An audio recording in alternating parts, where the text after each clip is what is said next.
Hey guys, another literature break for you this afternoon. I know it's backwards still, but this is from Wallace Stevenson's The Emperor of Ice Cream. And I don't know too much about Wallace Stevens, but he was also a guy like Dickens who walked miles and miles and miles and miles and miles, miles and miles and miles and miles and miles. I've done a bit of that. Dickens supposedly walked 30 miles a day, and this little intro for this guy says he walked 25 to 40 miles a day on his day off. I don't know about that. I mean, that's a lot of walking. When I walk on my days off. The most I've ever walked was like 8 hours. I highly doubt that that was 25 miles, but anyway, um, so lots of energy, lots of probably no TV, stuff like that.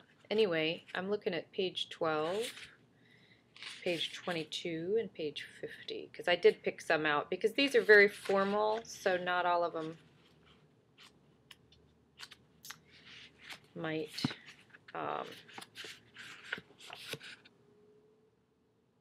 translate across time as well. Tattoo. The light is like a spider. It crawls over the water. It crawls over the edges of the snow. It crawls under your eyelids and spreads its web there, its two webs. The webs of your eyes are fastened to the flesh and bones of you as to rafters or grass. There are filaments of your eyes on the surface of the water and in the edges of the snow. Domination of black. At night by the fire, the colors of the bushes and of the fallen leaves repeating themselves turned in the room, like the leaves themselves turning in the wind. Yes, but the color of the heavy hemlocks came striding, and I remember the cry of the peacocks. The colors of their tails were like the leaves themselves turning in the wind, in the twilight wind. They swept over the room, just as they flew from the boughs of the hemlocks down to the ground. I heard them cry, the peacocks. Was it a cry against the twilight, or against the leaves themselves turning in the wind as the flames turned in the fire, turning as the tails of the peacocks turned in the loud fire, loud as the hemlocks, full of the cry of the peacocks? Or was it a cry against the hemlocks? Out of the window I saw how the planets gathered like the leaves themselves turning in the wind. I saw how the night came striding like the color of the heavy hemlocks. I felt afraid, and I remembered the cry of the peacocks. I love that. Meditation. How long have I meditated, O Prince, on sky and earth? It comes to this, that even the moon has exhausted its emotions. What is it that I think of truly? The lines of blackberry bushes, the design of leaves. Neither sky nor earth express themselves before me. Bossuet did not preach at the funerals of puppets. I don't know who Bossuet is. Do you guys know that? Bossuet. I don't know if that's even how you pronounce it. We'll have to look that up and maybe. Anyway.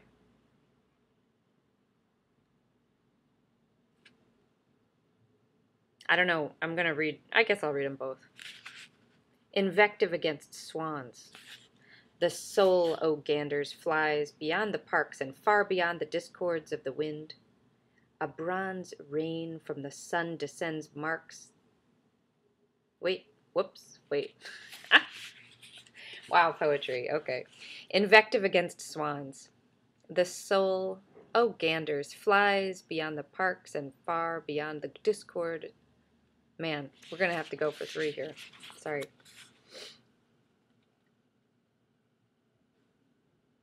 Invective against swans. The soul, O ganders, flies beyond the parks and far beyond the discords of the wind. A bronze rain from the sun descending marks the death of summer, which that time endures like one who scrawls a listless testament of golden quirks and Paphian caricatures,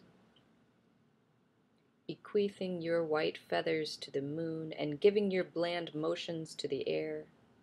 Behold, already on the long parades the crows anoint the statues with their dirt, and the soul, O ganders, being lonely, flies beyond your chilly chariots to the skies. You guys watch the Swans?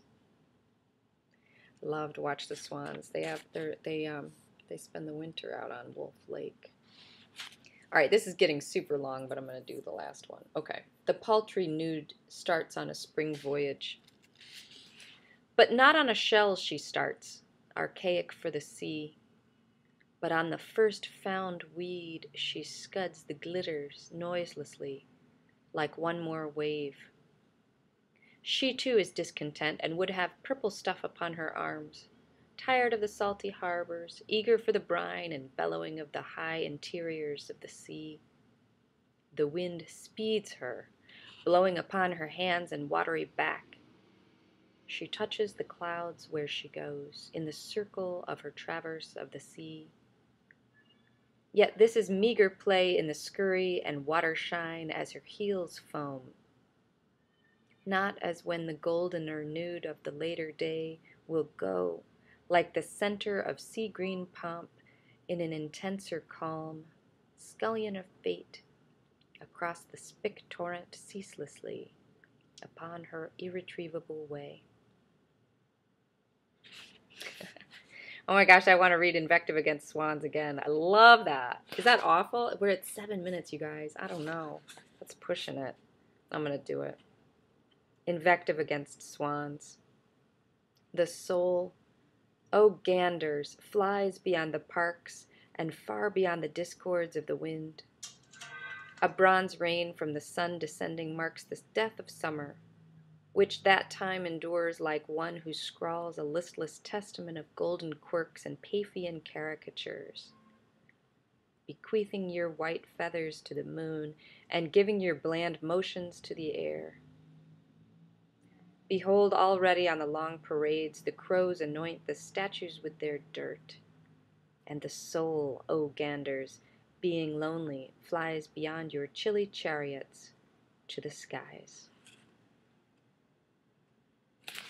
All right, anyway, maybe you guys will be able to enjoy more of Wallace Stevens's The Emperor of Ice Cream and other poems. So, long one, sorry. Hope you enjoyed it, and I hope you have a great weekend. Take care.